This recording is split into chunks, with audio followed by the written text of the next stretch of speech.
여러분 안녕하세요. 역사인문의 향기 시간입니다. 오늘은 대항해 시대와 서세 동점이라는 제목으로 여러분들과 함께 하고자 합니다. 신동춘입니다. 안녕하세요. 강석진입니다. 이재희입니다. 여기 요약이라고 되어 있는데 우선 이제 대항해 시대, 요새 저 책이 나오는데 대항해 시대가 또 대발견 시대라고 하더라고요. Age of Discovery 이런 식으로 해서 이게 역사적 배경을 보고요. 이게 이제 쉽게 얘기하면 오스만 터키가 지중해를 지배하면서 스페인, 포르투갈 사람들이 이 상권을 다 잊어버렸어요. 그래서 새로운 항로를 개척해야 될 환경에 처했다. 그래서 여기 포르투갈, 이런 이태리, 스페인이 다 지중해 교육을 상실해서 그 다음에 이제 뭐 선박, 항해술, 나침반이 많이 발전했어요. 그래서 콜럼버스, 뭐 바스코 다가마, 마젤란 이런 사람들이 대항로를 개척을 했고 그 이전에 사실은 중국에 정화라는 사람이 또 원정을 한 사례가 있는데 이게 중단이 됐어요. 그 다음에 이제 이 대항해가 되니까 신대륙, 새로운 대륙하고 유럽하고 무역이 활발했죠. 무역이 활발하면서 이 서유럽이 점점 부를 축적하면서 제국주의가 되면서 세계의 어떤 힘의 중심이 되게 됩니다. 그래서 이런 나라들이 이제 제국주의 식민지를 경영하기 위해서 동인도 해설하고 있죠. 동인도 해설을 세우고 적극적으로 제국주의로 나가고 이제 뭐 18세기 19 산업혁명까지 돼가지고 힘을 얻은 서구 제국이 뭐 인도차이나 중국, 뭐 일본, 조선까지 다 이제 오게 됩니다. 이런 과정과 현대에 미친 영향을 살펴보도록 하겠습니다. 그래서 다시 설명드리면 오스만 터키라는 나라가 1453년에 동로마 비잔틴 제국이 멸망을 하고 오스만 터키가 새로 등장을 했습니다.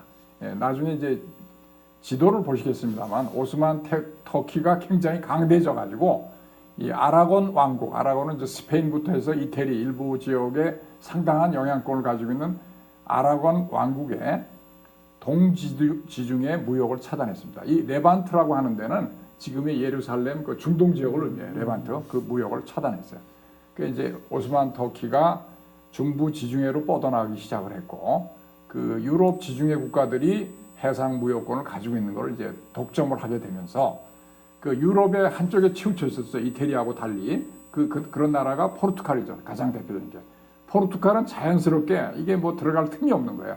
그래서 큰 바다로 눈을 돌릴 수밖에 없었고 그 이후에 이제 유럽 세력이라는 게 새로운 이제 그 발견의 시대, 새로운 신대륙을 발견하게 된 원인이 됩니다. 그래서 그럼 그 시기적으로 오스만 세력이 지중해권을 확장을 하니까 거기에 대한 그 대책으로 스페인하고 포르투갈이 남아메리카 쪽으로 항로를 뚫은 건가요? 그러니까 이제 뒤에 나오겠습니다. 포르투갈은 겁이 많아가지고 대서양으로 못 나가고 그 아프리카를 따라서 인도양을 개척하게 됩니다. 희망봉 돌아서. 희망봉 돌아서. 그거는 이제 다 가본 지역이거든요. 이미 가본 지역인데 인도양을 새로 이제 갔다는 게 또 의미가 있습니다. 그렇게 됐고요.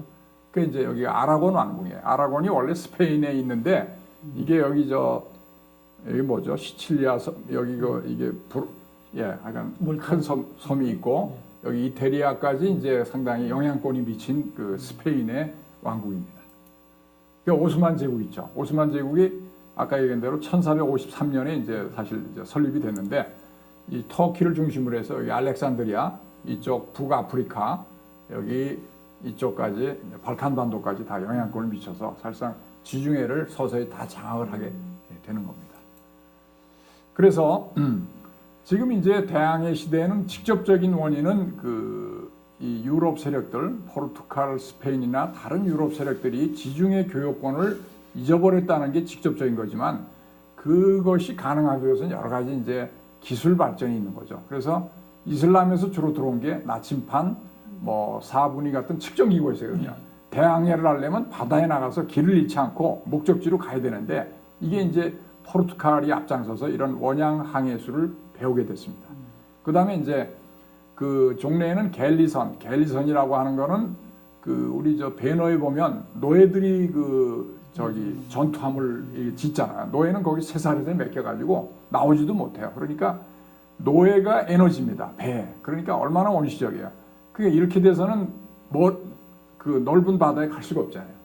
그러니까 이게 이제 대표적으로 갤리온선이라는 게 있어요. 갤리온선은 범선이에요. 그러니까 큰 그 돛을 달고 바람을 이용해서 가는, 그러니까 이제 먼 거리 원양 항해술이 이제 된 것이고, 또 가장 중요한 거는 지구는 둥글다. 이것이 중요합니다. 옛날에 그 프톨레마이오스가 천동설은 지구가 우주의 중심이다. 지구를 중심으로 태양이 돈다. 뭐 그럴듯하잖아요. 태양이 동쪽에서 떠서 서쪽에 있으니까 일견 그렇게 보이는데 여러 가지 관측 결과 그게 아니라는 것이죠. 그래서 이것은 지동설은 아주 그리스 시대부터 이미 있었던 거예요. 그런데 믿질 않았죠. 특히 이제 교회가 이거를 허용을 안 하는 거예요. 교회는 지구에 하나님이 있다고 믿는 거예요. 그러니까 우리 우주에 있는 게 아니고, 그 이후에 이제 유명한 폴란드의 코페르니쿠스의 대전환이라는 거죠. 이 사람이 새로운 발상을 했어요.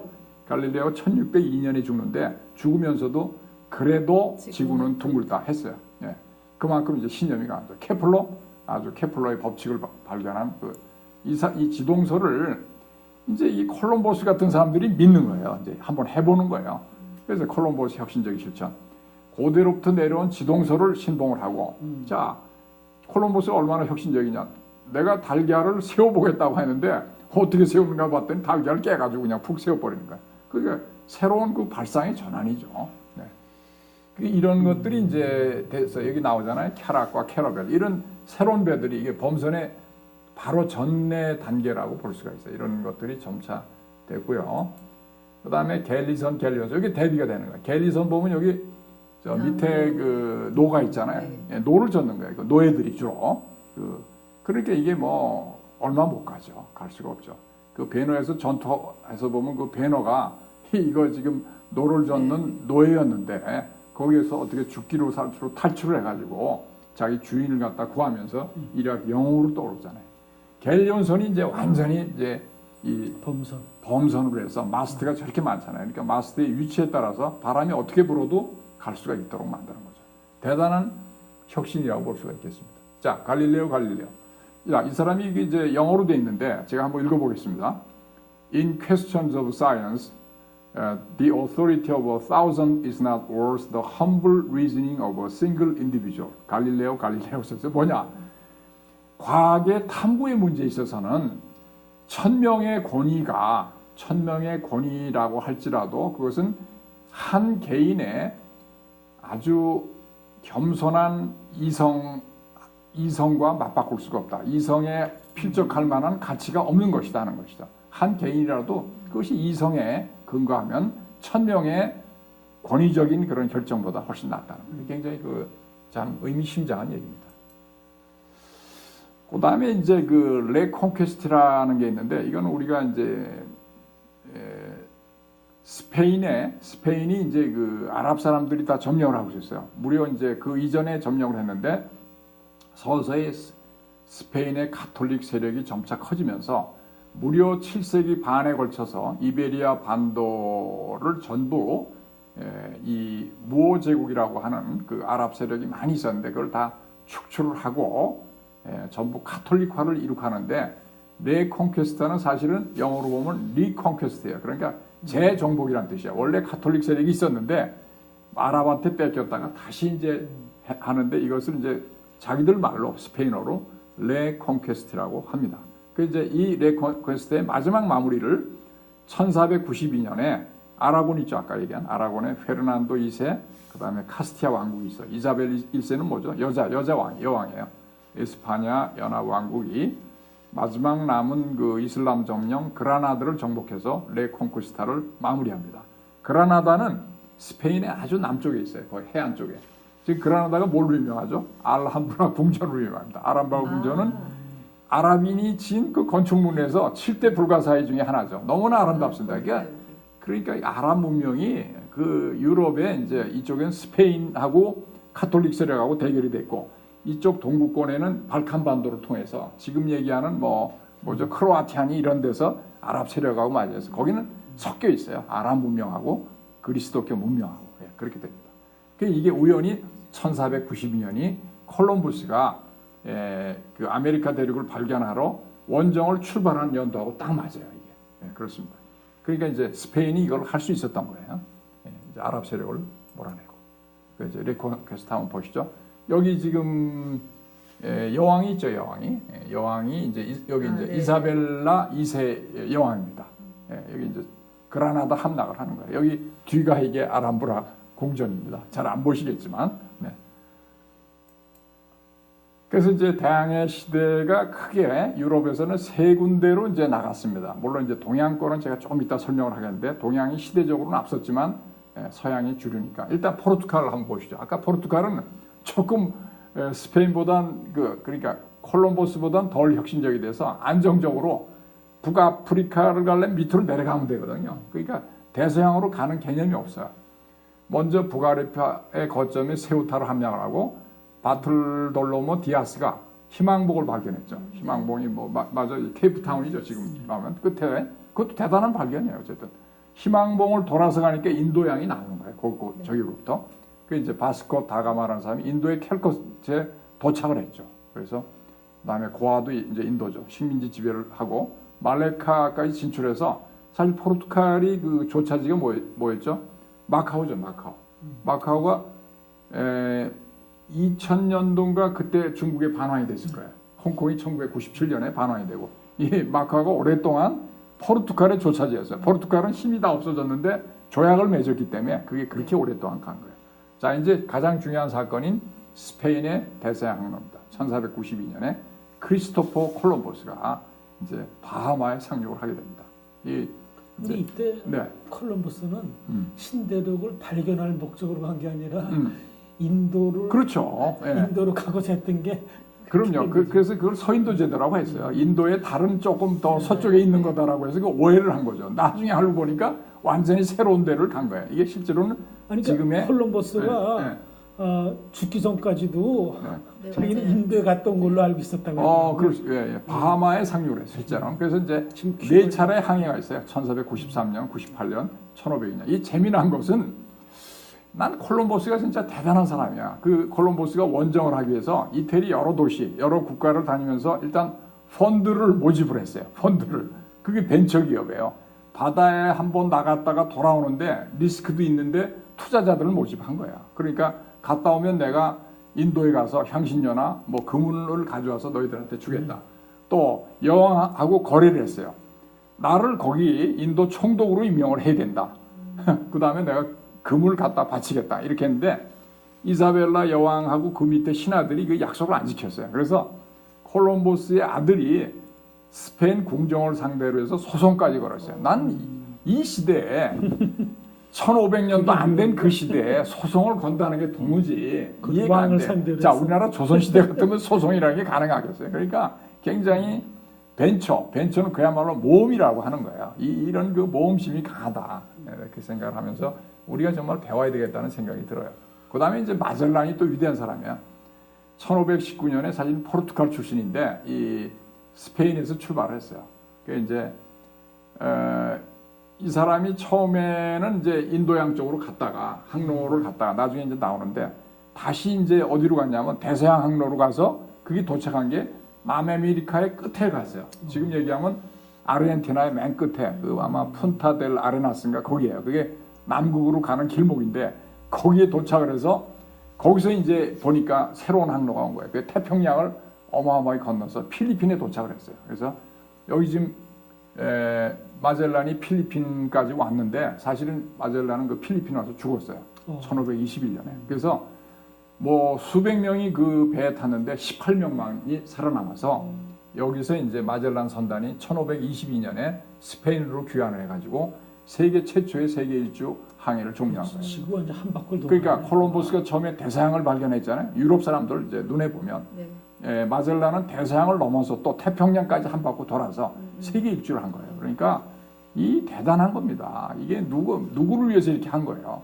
모험심이 없으면 안 된다고. 아무리 뭐 부가 좋고 돈이 좋다고 해도 3년 걸렸잖아요. 1519년부터 해수로 하면 4년이지. 9, 10, 11, 12. 4년 동안 걸려서 이걸 고향에 돌아왔어. 그 다음에 이제 우리가 전부 대항해 시대는 그 유럽 국가들만 한 걸로 알고 있는데 실제로는 1400년대 초부터 한 30년 동안 네. 명나라 정화라는 환관이에요. 그 환관은 넷이죠. 그 이제 영락제하고 한테 잘 보여가지고 그 남해라고 하는 거는 지금 전부 그 인도양 뭐 이쪽을 다 남해라고 하는데 7차례의 대원정이 있었습니다. 그래서 네. 동남아시아 인도를 거쳐서 아라비아 반도 아프리카까지 항해를 했어요. 이때 대원정의 그 목적이 교육을 위한 게 아니었죠. 교육보다는 뭐 하나의 과시 목적도 과시, 있고 네. 뭐 하나의 그야말로 원정이죠, 원정. 예. 근데 이제 이게 해금용으로 중단이 됐어요. 그 원인은 나중에 나오는데 그 이제 중국이라는 나라는 원래 대륙 국가예요. 대륙 국가는 뭐냐면 북방의 흉노족, 뭐 선비족, 그 오랑캐들이 침략을 해서 옛날부터 만리장성을 쌓고 항상 한족들은 북방의 이민족들을 막아내기에 급급해요. 그러니까 중국이 원래 또 강하니까 천하의 중심이라고 해가지고 모든 주변 국가한테 조공을 받아요. 우리가 뭐 바다까지 나가서 조공을 뭐 바치라고 할 일이 뭐 있냐. 알아서 다들 나한테 바치는데 그래서 바다 이거 그만둬라. 해금용으로 중단시켜라. 나중에 부활은 됐는데 이미 바다의 해상의 제해권을 잊어버리게 되는 결과 원인이 된 거죠. 그래서 콜럼버스의 보세요. 출발해가지고 여기 이제 1차, 2차, 3차, 4차가 오잖아요.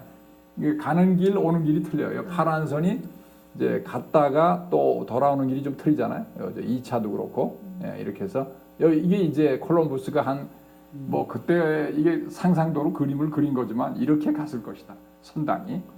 이때는 그 네. 나침판을 갖고 나침판 가지고 방향을 했죠. 설정. 나침판 정해했죠. 일단 계속 갔는데 이 대륙의 존재를 모르니까 이렇게 가면 인도에 도착한 것으로 믿은 것이죠. 참 어쨌든 대단합니다. 새로운 항로에 이제 여기 종합이 돼 있어요. 여기 이제 스페인에서는 인도양을 거쳐서 인도의 캘컷것을 도착을 했고, 그 다음에 콜럼버스는 여기 이제 이쪽으로 대서양 항로를 개척을 했고, 그 다음에 이제 마젤란은 자 여기서 남아메리카 북단을 가서 태평양을 돌아서 다시 한 바퀴 돌아온 거예요. 이게 이제 에이지 오브 디스커버리입니다. 지구가 둥글다는 게 완전히 입증이 됐네. 그게 입증이 됩니다. 돌아왔으니까. 한 바퀴 돌아 원점으로 왔으니까. 옛날에는 바다 너무 멀리 나가면 폭포처럼 이렇게 만나갖고 그럼요. 거기서 떨어져 죽는다 그랬어. 그래서 우리도 어릴 때 뭐 지동설이 실감이 안 나는 시절에는 바다로 멀리 나가면 떨어질 것 같은 생각이 안 들었어요. 들었던 게 사실이라고. 자, 그래서 이제 마젤란의 세계 일주 항로를 구체적으로 보면 처음에 마젤란이 원래는 필리핀으로 한번 갔어요. 동쪽으로. 동쪽으로 갔는데 이거는 기존의 인도양 항로니까 이건 알고 있었던 것이고 이미 포르투갈이 개척을 하는데 조금 더 갔죠. 필리핀까지 갔으니까. 이제 두 번째는 이게 이제 이쪽으로 돌아서 한 바퀴 도는 것이죠. 마젤란이 대단한 거죠. 그래서 뭐 불행하게 고향에 못 돌아오고 세부 섬에서 죽었으니까. 자 이제 정화를 한번 보겠습니다. 정화의 대원정 이것도 대단해요. 7회에 걸쳐서 이때 이게 사치의 최고조였다고.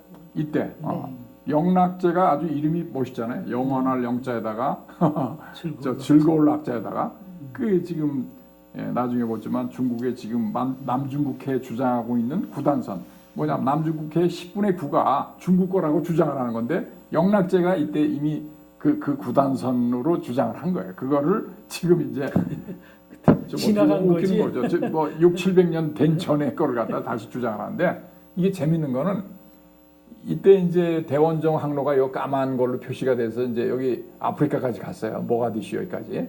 근데 지금 중국이 바다가 아쉬운 거거든요. 왜 아쉽죠? 중동의 석유를 안정적으로 공급을 받아야 중국의 경제 성장이 돼요. 아직도 석유에 의존하는 경제 아닙니까?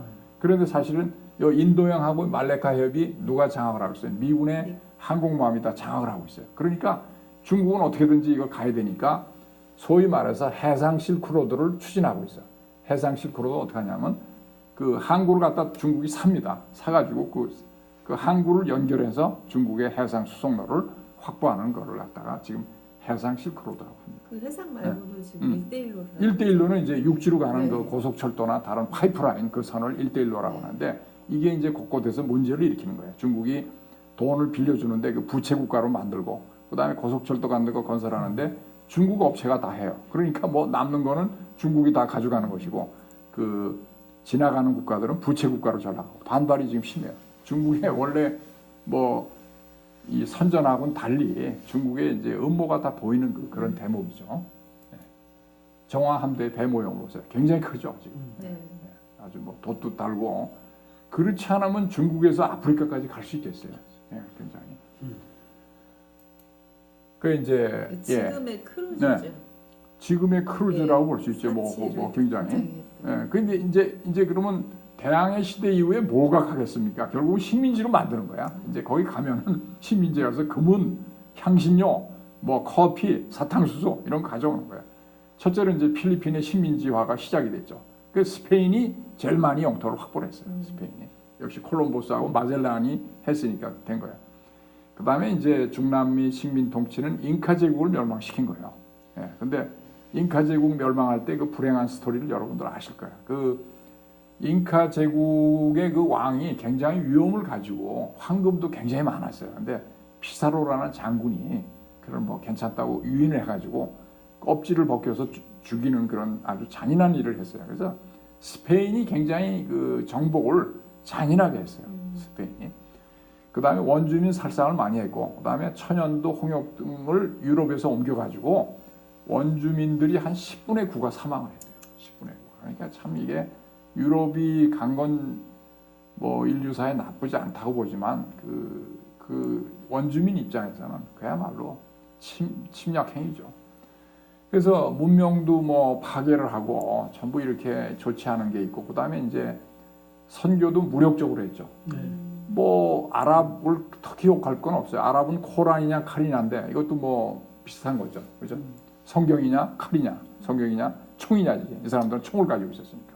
로마 카톨릭을 굉장히 해서 지금 중남미가 전부 카톨릭 국가잖아요. 지금 미국, 카나다 빼고는 다 카톨릭이에요. 캘리포니아 그 네. 연안 지역에도 볼 것 네. 같으면은 옛날에 이 스페인 신부들이 네. 선교 목적으로 와갖고 곳곳에 네. 정착을 하면서 거기서 교회를 세고 원주민들한테 농업 기술을 가르쳐 주기도 하고 그러면서 그렇죠. 그래서 포교 활동을 하고 지금 캘리포니아는 원래 저 멕시코 땅이었어요. 그래서 전부 스페인어가 다 지명으로 돼 있어요. 그 파드레라고 하는 게 저 스페인어로 신부라는 얘기예요. 파드레. 그래서 거기 파드레라는 구단도 있어요. 그 이름 스포츠 구단 이름도 파드레라는 게 있어요. 야구일 거야, 야구. 샌디에고 파드레인가 뭐 그래요.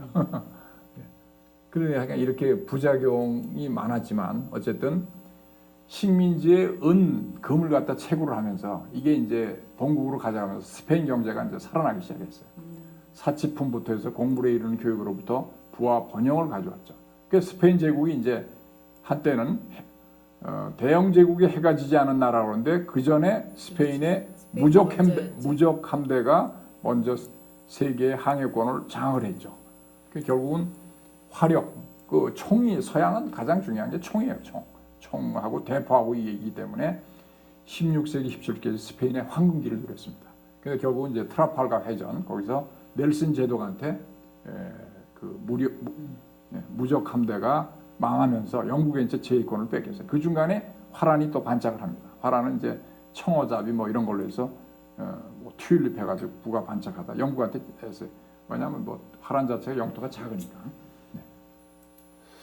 그래서 스페인, 포르투갈 식민지가 이렇게 새로 생겨났어요. 거의 이제 빨간 게 그 스페인의 식민지고, 포르투갈은 이제 지금 그 토르델리아스 조약이라는 걸로 해서 그 선에 의해서 여기 이제 브라질을 이제 한 거예요. 그다음에 아프리카, 이제 인도의 일부, 그죠? 그다음에 여기 뭐 남미 인도네시아도 국가 좀 가운데 유일하게 그 포르투갈어를 쓰는 데가 브라질이죠. 브라질입니다. 네, 그래서 그런 나머지 거예요. 국가들은 네. 다 스페인. 다 스페인에. 그러니까 그 식민지 그 전통이 그대로 남아 있는 겁니다.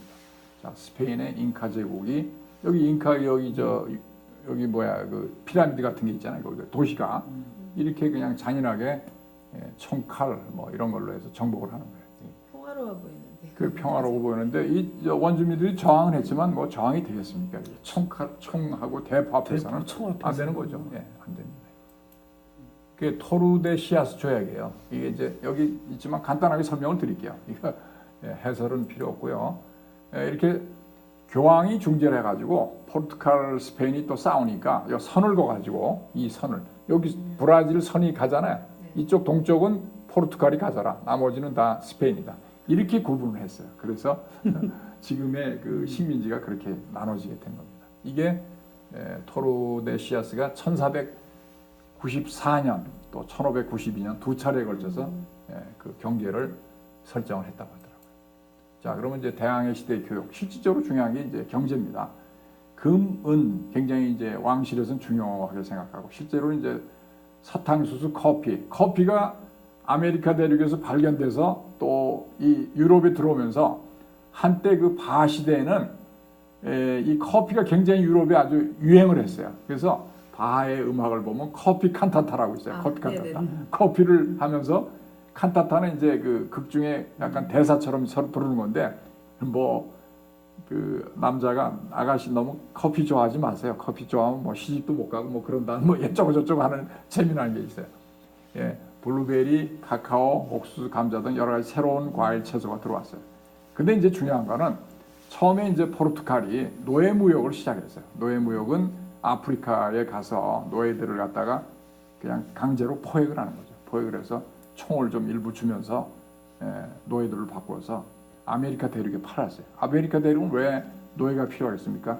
플랜테이션이라고 해서 어마어마하게 큰 농장을 경영해야 돼. 농장이 그 사탕수수, 뭐 모카는 나중에 이제 미국이 한 거지만 원래 사탕수수 밭이 주로인데 이거를 아시엔다라고 합니다. 아시엔다. 대규모 플랜테이션을 가혹한 노동에 시달리고 뭐 진짜 노예였으니까 미국도 언제 노예 해방이 됐어요? 1865년이 됐잖아요.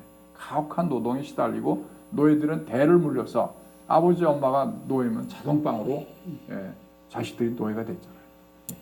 그 이제 이런 노예가 이제 해서 사실은 미국이 지금 흑인이 많은 것은 벌써 이때 이제 비롯되기 시작한 거야. 뭐 쿤타키테 영화 아시잖아요. 아프리카에서 그 참 뿌리에 나오죠. 아시엔다. 알렉스 아시겠죠? 사탕수수 밭에 이렇게 어린애들 흑인 어린애들 있잖아요. 노예에 이제 다 하는 거예요. 1902년도에 아동 노동이에요. 1902년도에 인천에서 배를 타고 하와이 가서 사탕수수 밭에 가서 그렇죠. 막노동하면서 채찍에 맞아가면서 일하고 그랬었죠. 그렇죠. 그때 근데 우리나라 사람들이 그 머리 상투를 하고 있었어요. 근데 그 상투를 자르지 않으면 안 된다고 해서 그 항구에서 들어가지 않고 버티고 있었거든요. 버티고 있었는데 이 데리고 간 자녀들이 들어가야 하니까 아버지들의 상투를 다 잘라가지고 그렇게 들어가서 이민이 시작됐다. 어쩔 수 없는 현실이겠죠. 뭐 그게 뭐 가지 않으면 뭐 새로운 데 가서 살으려고 간 건데 못 살아서 간 거 아닙니까? 그러니까 들어가야죠. 신항로 개척물인데 하나로 여기서 보시죠. 이렇게 이제 항로가 개척이 되면서 그 항로를 따라서 그대로 무역로가 된 거예요. 자 보시죠. 북아메리카 이쪽에서 담배, 설탕, 은, 면화가 유럽으로 들어갔어요. 근데 아프리카에서는 이제 노예가 이제 갔고 대신에 또 유럽에서는 이쪽으로 잡화품이 들어갔고 또 여기 인도하고 동양에서는 비단, 황금, 면직물이 유럽으로 들어갔어요. 그죠? 다 이렇게 또 은이 이쪽 유입이 돼가지고 동아시아 쪽으로 갔어요. 중국에서는 비단, 도자기가 이제 수출이 됐고 이런 식으로 어떻게 보면 신항로, 전 세계적인 항로가 개척이 되면서 오늘날의 세계화가 시작이 된 거예요. 전 세계적인 규모로 교육이 시작이다. 굉장히 중요한 겁니다. 그래서 디테일한 거는 넘어가도록 하겠습니다. 뭐 사실은 우리 신항로 대항해 하면은 뭐 대서양, 인도양, 태평양만 있는 거죠. 그게 아니고 남태평양 항로도 있고 또 남북극이 또 발견이 됐어요. 그것도 다 넣습니다. 그래서 이제 호주, 뉴질랜드 저 밑에 있었거든요. 처음에 여기 몰랐어요. 이제 처음에 타즈만이라는 사람이 1642년에 3년간의 항해에서 태즈메니아, 뉴질랜드, 피지, 뉴기니 등 남태평양의 신대륙들을 발견했어요. 지금 뭐 남태평양도 섬들이 어마어마하잖아요. 거의 미크로네시아, 폴리네시아 뭐 이런 데가 섬들이 많아요.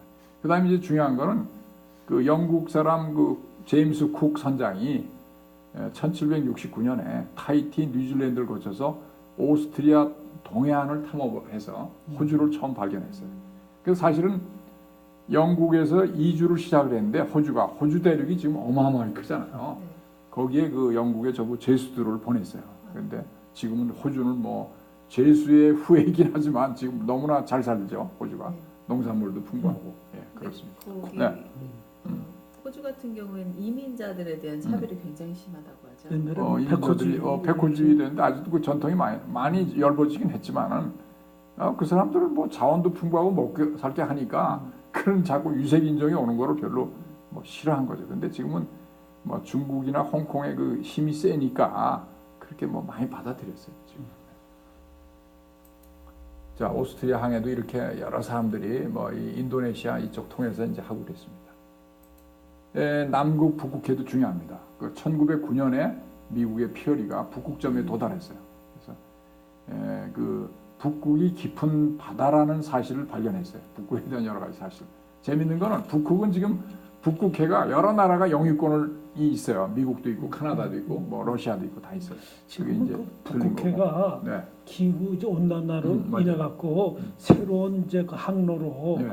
지금 아주 그 각광을 받고 있죠. 옛날엔 다 뭐 수에즈 운하나 뭐 이렇게 돌아서 갔는데 지금 네. 북극으로 돌아가면 유럽 가는 그 단축 항로가 되잖아요. 그래서 새로운 항로가 지금 이미 거의 뭐 개척이 된 거죠. 그 얼음을 네. 깨면서 가는 쇠빙선, 네, 쇠빙선. 쇠빙선. 네. 그 우리나라가 네. 몇 년 전에 만들었다고. 아, 만들었죠. 10년 네. 더 됐죠. 그 뭐 우리도 뭐 뭐죠? 그 무슨 배 이름이 생각이 안 나는데 남극도 또 가고 했죠. 그다음에 이제 바로 이듬해 1910년에 노르웨이의 아문센과 영국의 스코트가 경쟁을 했어요. 남극을 먼저 발견하기도. 그 북극에는 북극점이 있잖아요. 남극에는 남극점. 그게 이제 90도인가 뭐 그래요. 하여간 뭐. 예. 했는데 스코트는 이제 실패를 하고 아문센이 성공을 했어요. 이 아문센 탐험이라고 책이 또 유명하잖아요. 어릴 때 읽으신 모양이네 우리 이 작가님이. 그러시구나. 어릴 때 책을 많이 읽어야 됩니다. 예, 아문센의 네. 남극인데 이게 노르웨이 기입니다. 그런데 참 재밌는 게 이 썰매가 개가 끓어요. 네. 이게 영하 뭐 50도 정도 되는데 개가 이 혹한 속에서 막 몇백 킬로씩 달려서 하는 거 보면 이 개가 개 썰매 경주하는 그 비디오를 보니까 피가 나도록 뛰어요. 그냥. 발바닥. 그냥 발바닥에다 피가 나도록. 왜 뛰느냐? 무조건 뛰니까 뛰는 거예요. 거의 동물적 본성으로. 예. 아니 앞에가 뛰니까 계속 뛰어야죠. 어떡하겠어요. 멈추지 않아요. 이 개들이 말이에요. 위대한 개라고 내가 생각하게 돼서. 그게 이제 스페인과 포르투갈이 아주 그 대항으로 눈을 돌린 덕분에 막대한 경제적 부를 축적을 하고 그래서 결국 아까 말씀드린 영국과 네덜란드에 동참을 해요. 근데 이게 이제 세월이 흐르면서 포르투갈 세력은 네덜란드 동인도 회사에 의해서 동남아시아에서 이미 동남아시아하고 인도에서 축출이 됐어요. 그다음에 스페인의 신대륙 식민지들은 그 영국 해적이 유명해요. 영국이 뭐 신사의 나라라고 하지만 거친 나라예요 원래. 영국이 상당히 북쪽에 있잖아요. 바이킹도 다 그 영국에 다 있었고 영국 해적의 공격과 약탈로 잠을 이루지 못했다고 그래요. 어쨌든 간에 지금 대항해 시대 이후에 유럽 문명이 그런 부를 축적을 해서 세계화를 이제 가게 되는 것이죠. 근데 이제 여기에는 유럽이 그 지금도 내가 이제 가끔 그 TV를 보면 유럽이 굉장히 이 르네상스 이후부터 급속하게 과학 문명이 발달하기 시작했어요. 많은 발명들이 일으켜져서 그다음에 이제 다음 시간에 보겠지만 헬레니즘과 헤브라이즘에 하나님의 말씀을 전하는 기독교가 동반이 되면서 세계에 과학 문명 또 무력 기독교가 들어가면서 전 세계가 이제 기독교 문명이 급속하게 번지는 그런 계기가 됐습니다. 자, 그래서 이제 그러면 대항해 시대는 계속됐느냐? 그건 아니죠. 탐험과 개척, 뭐 남북극까지 다 정복을 했으니까 더 이상 할 건 없어요. 지구는 이제 사실상 그렇게 끝났는데 또 알려지지 않은 거에 재미있는 거는 리빙스탄이라는 영국 탐험가예요. 리빙스탄이 빅토리아 호수가 있는데 그거를 실제로 가보지 못한 거예요. 그러니까 리빙스턴, 스탠리 거기가 아주 그냥 정글 깊숙이 들어가야 돼요. 그게 거기를 돼서 빅토리아 호수를 마침내 봐. 이것도 탐험이라고 할 수 있죠. 새로운 발견. 유럽 사람들이 입장에서. 리빙스턴은 우리가 알기로는 선교사로 선교사. 아프리카 흑인들한테 복음을 전하면서 그렇게 간 거죠. 그렇죠. 그렇게 물론 갔죠. 이제 탐험도 같이 경험한 거죠. 계속 가다 보니까 그게 이제 그러니까 결국 나일강의 발원지가 어디냐? 그 아까 발견한 빅토리아 호수예요. 빅토리아 호수에서 발원이 돼서 그 밑으로 내려가면 청나일, 백나일, 수단 해서 나중에 이집트에서 합쳐져서 그 이집트는 나일강이 없으면 죽잖아요. 하늘에서 보면 나일강 옆에만 파랗고 나머지 다 사막이에요. 지중해로 이제 흘러들어가죠. 지중해 흘러들어가죠. 나일강이 준 선물이다. 이집트는 그렇게 얘기하죠.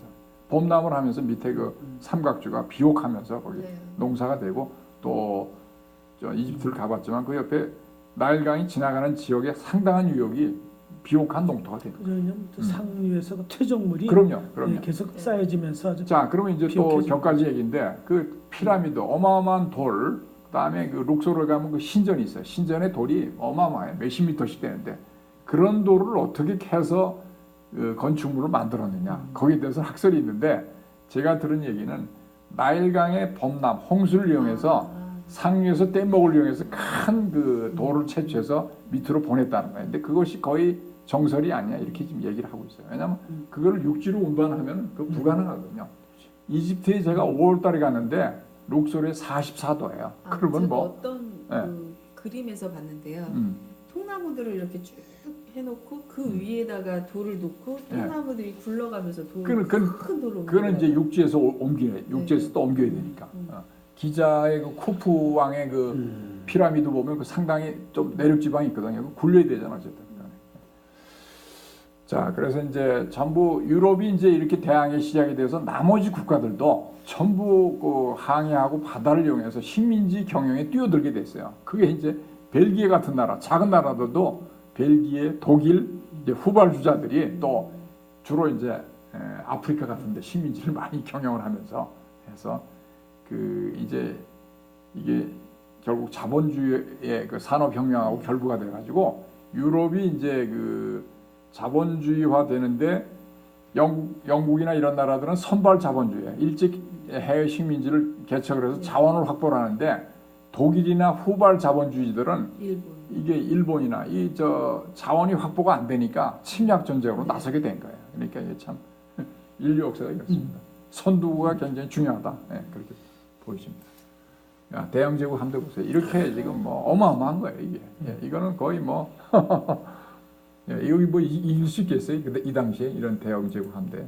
자, 이제 제가 제목을 서세동전과 세계화의 시발로 했어요. 이제 신항로가 개척이 되면서 이제 그 힘을 갖다 뭐 하겠어요? 새로운 데 가서 뭐 식민지 하면서 거기에 보면은 많은 부들을 축적할 수 있잖아. 인간을 이용하고 자원이 많잖아요. 그러니까 지리적 한계를 극복하고 인적 물적 교류를 시작했다는 게 중요한 겁니다. 그 다음에 이제 이 지구의 문명이 이제 가속화되는 것인데 한쪽 지역의 문명이 이쪽으로 전파가 되면서 문명의 본격적인 교류가 되면서 서구화라는 길을 걷게 되는 것이죠. 결국은 우리가 세계화를 동구화라고 하진 않잖아요. 서구. 동구화는 동양의 문명이 우월하다면 중국과 인도의 문명이 서구로 가서 거기에 영향을 줘야 되는데 그렇지 않고 거꾸로 됐다. 서구화. 그래서 서구화. 고추, 담배, 커피 같은 작물들이 전 세계적으로 보급이 됐죠. 예.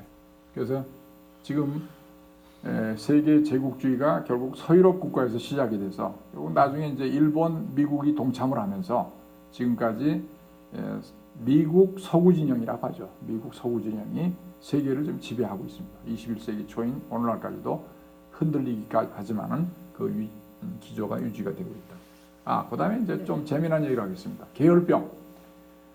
그 16세기에서 18세기의 대항해 시대에는 질병을 몰랐어요. 근데 배에서 어마어마하게 죽었어요.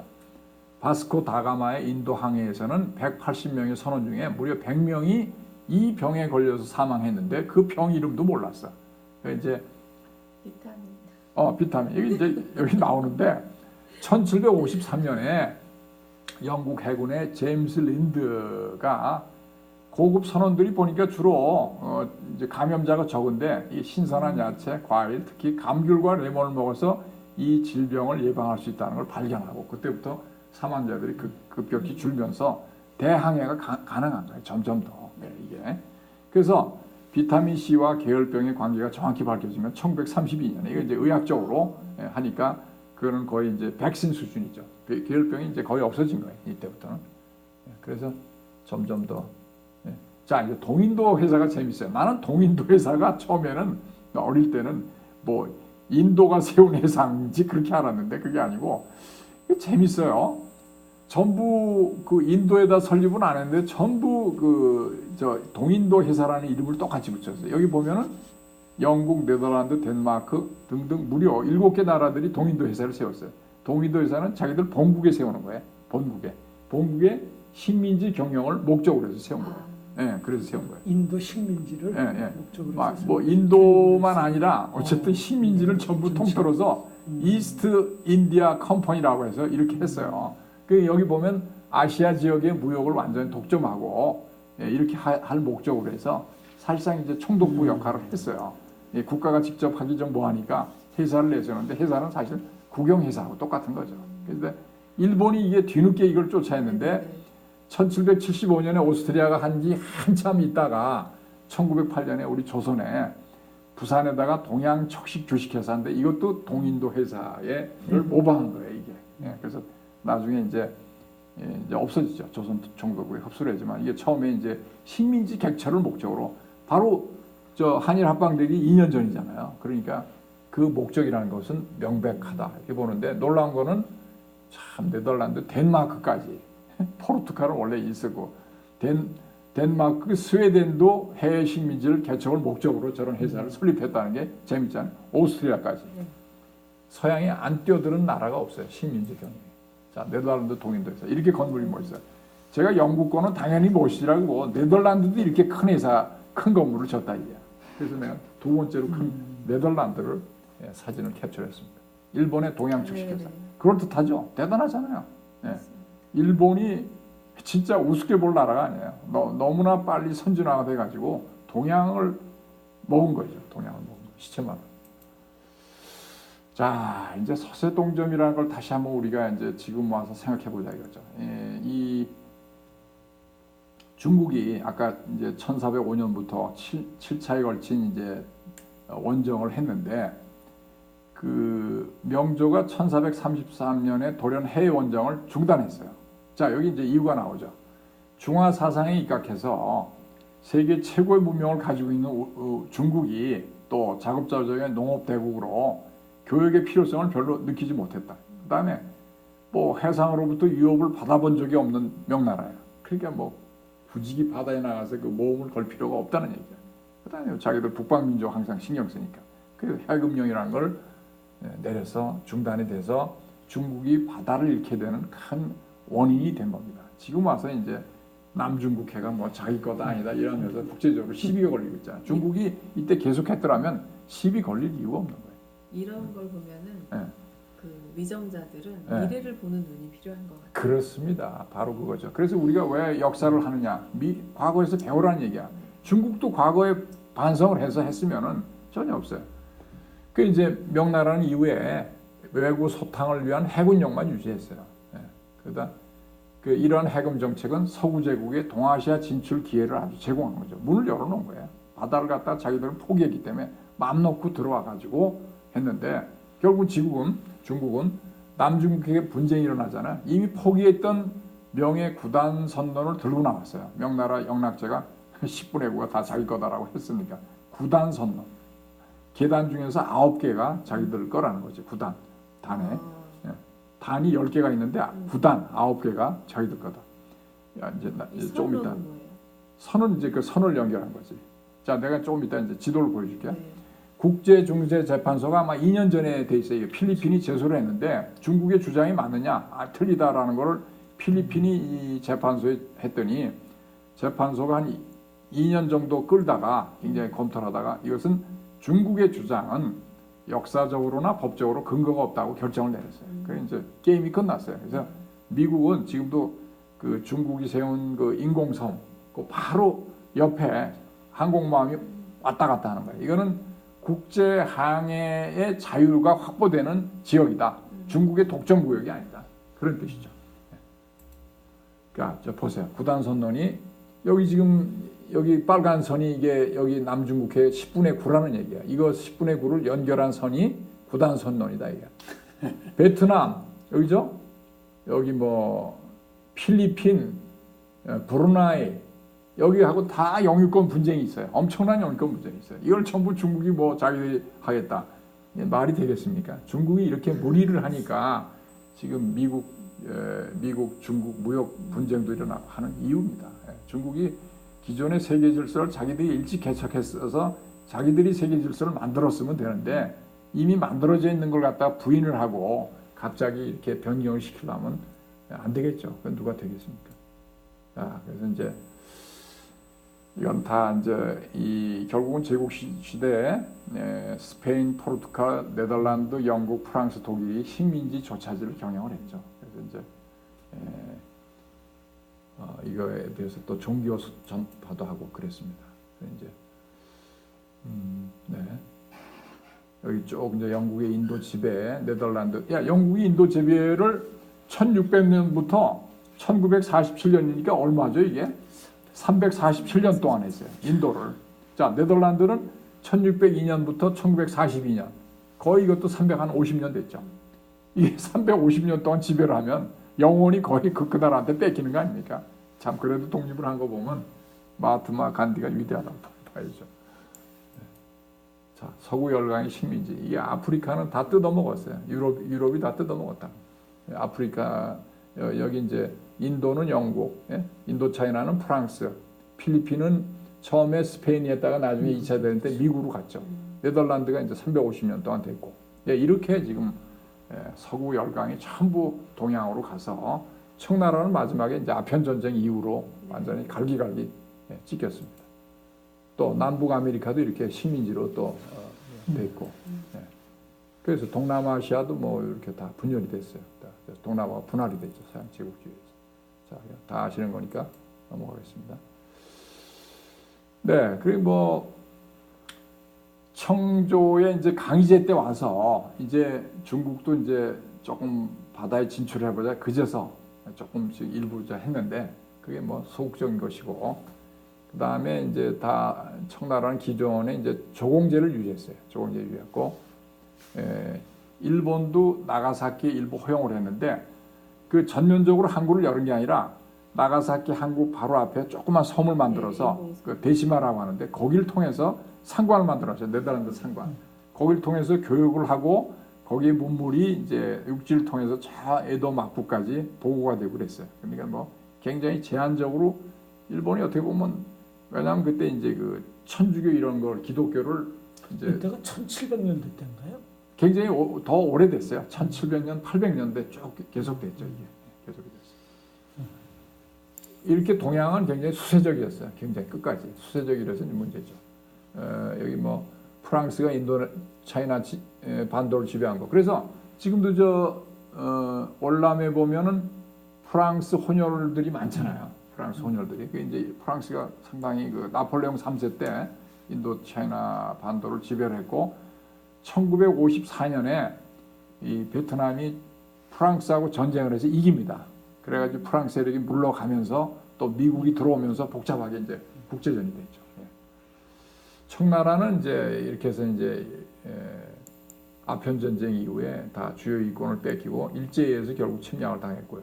근데 일본은 대신에 이 대항해 시대 이후에 적극적으로 서양하고 교육을 하면서 국제 정세를 파악하고 서양 문물을 적극적으로 받아들입니다. 결국은 1868년에 메이지 유신을 해서 부국 강병을 일으킵니다. 하면서 힘을 키워서 결국은 조선을 침략해서 식민지로 삼고 중국하고 뭐 전부 대동아 공영권에서 한때 태평양을 전부 다 일본의 영향권 내에 둔 바가 있죠. 결국은 이제 미국이라는 강대한 나라에 무릎을 꿇으면서 일본도 이제 패망을 했는데, 결국은 지금 일본이 또 애교를 잘해서 미국에 붙어가지고 그 힘을 갖다 계속 유지를 하고 있잖아요. 이게 역사의 아이러니인데.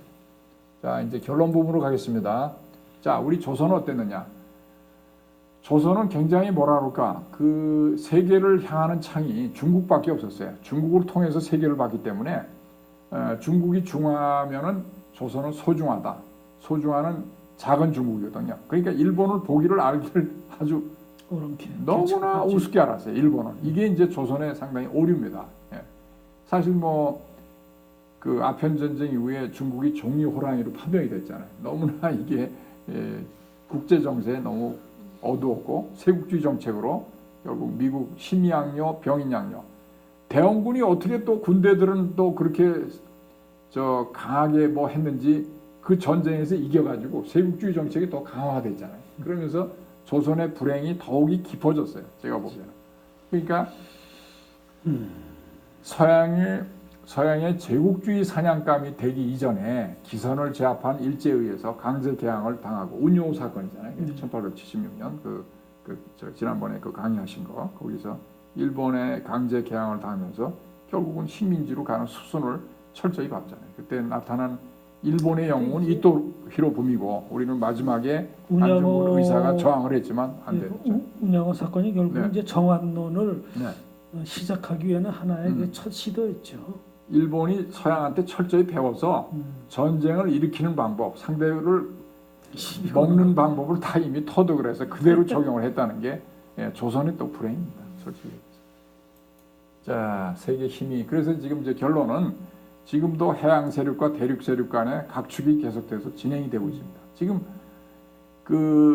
특히 영국은 러시아가 남하하는 것을 무지무지하게 두려워했어요. 그래서 이란, 아프가니스탄에서 19세기 내내 거의 100년 동안을 스파이를 통해서 싸웠어요. 이거를 그레이트 게임이라고 하는데 지금은 이제 영국 대신에 미국이 그걸 수행을 하고 있어요. 근데 재밌는 건 요새 트럼프가 시리아에서 이제 철군을 한다고 하니까 이런 미국의 역할을 전통적인 러시아의 남하를 하는 걸 허용하는 거 아니냐 이런 이제 우려가 많이 있는 거죠. 왜냐하면 지금 시리아의 정부군을 러시아가 지원하고 있거든요. 그럼 미국이 빠지면 시리아에서 러시아의 영향력이 커지면서 그 일대가 상당히 러시아 쪽으로 많이 힘이 기울 수 있는 가능성이 또 있는 거기 때문에 우려를 하는 거예요. 트럼프가 언제까지 할지 모르겠으나 미국의 이제 더 이상 경찰 국가 노릇 안 한다 그러잖아요. 안 하겠다고 지금 요번에 이라크 가서 병사들 앞에서 얘기를 했어요. 그래 참 우려스러운 점입니다. 그런데 한반도에서도 지금 안 하겠다는 거냐 이런 우려가 지금 팽배하고 있습니다. 자, 이제 마지막입니다. 미국은 지금 힘을 아직도 해양의 시대입니다. 미국의 항모전단이라는 게 10개인데요. 전부 항모전단이 10개인데 항모전단이 이 항공모함 하나가 아니에요. 네. 항공모함 하나에 순양함, 핵추진 잠수함 2척 이상, 구축함은 4 내지 6대, 항공기는 총 75대 이상, 병력은 7,500명이에요. 한 나라의 병력 모든 군사력이 움직이는 것보다 더 큰 것이 항모전단입니다. 이게 한번 움직이면 그야말로 조그만 나라는 초토화가 된다고. 이게 미국의 힘을 이렇게 하면서 미국이 해양을 지배하기 때문에 지금 지배를 하고 있다. 이게 대항해 시대부터 서양이 한 것에 연유를 하고 있다 이렇게 봅니다. 그래서 이제 세계의 힘이 중국, 인도에서 이태리로 갔다가 포르투갈, 스페인으로 갔다, 영국, 네덜란드, 프랑스, 독일, 러시아로 갔다, 일본으로 갔다, 미국으로 하는 거죠. 그렇게 명백하게 이건 결국 뭐냐? 해양을 지배하는 세력이 올라간 거에 지금 불과한 겁니다. 자, 이제 끝났습니다. 오늘 이제 여러 가지 대항해하고 서세동점을 살펴봤는데 우리나라가 이런 세계의 흐름을 알고 바다를 적극적으로 개척을 하고 또 해양 세력들하고 긴밀하게 손을 잡아서 그렇게 우리나라의 국운을 개척하는 것이 옳다라는 관점에서 말씀을 드렸고 두 분 또 오늘 함께해서 감사하고 들어주셔서 감사합니다. 감사합니다.